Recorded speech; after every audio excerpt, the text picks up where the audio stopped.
Communication in the workplace is an issue that is something we can always be working on. Communication is in every aspect of our lives. If we learn to properly communicate, it will make our lives and others' lives around us that much easier.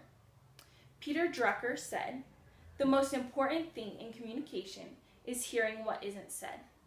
So many people think that communication is just talking to each other, but there's so much more that goes into communication. To improve our communication, it's important that we first understand what communication is, how to improve our communication, and also what the benefits are to communicating effectively. So what is communication? Wikipedia defines communication as the activity of conveying information through the exchange of ideas, feelings, intentions, attitudes, expectations, perceptions, or commands, as by speech, gestures, writings, behavior, and possibly by other means. It is the meaningful exchange of information between two or more participants. So, in the article Effective Communication from helpguide.org, it defines 4 keys to having effective communication. The first one is listening. Listening is such an important aspect of communication. Successful listening means that you understand what the person is saying, but not just what the words are, what they're actually saying, but also what they're trying to get across and the feelings that come with those words as well. When you listen, you're better able to understand that. So in order to have effective listening in your communication, first you need to focus fully on the speaker. Second, you need to avoid interrupting the speaker. And third, show that you're interested in the speaker and actually want to hear what they're saying. The second key is nonverbal communication. Nonverbal communication is the way you look, listen, move, and everything that goes along with that. It's important that you understand your nonverbal communication so that it doesn't affect what you're saying.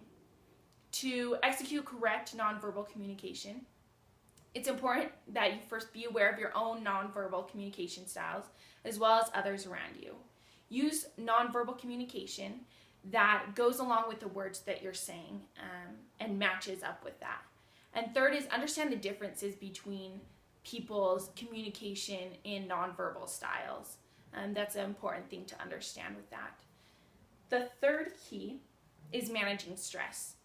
When stress becomes constant and overwhelming, it makes it hard to be able to communicate effectively and to be able to communicate clearly, creatively, and act appropriately. So in order to manage your stress appropriately, first recognize when you're becoming stressed and really recognize those feelings. And second is calm down and find the humor in certain situations. Third is agree to disagree. When you agree to disagree, it eliminates that stress. The fourth and final key is emotional awareness.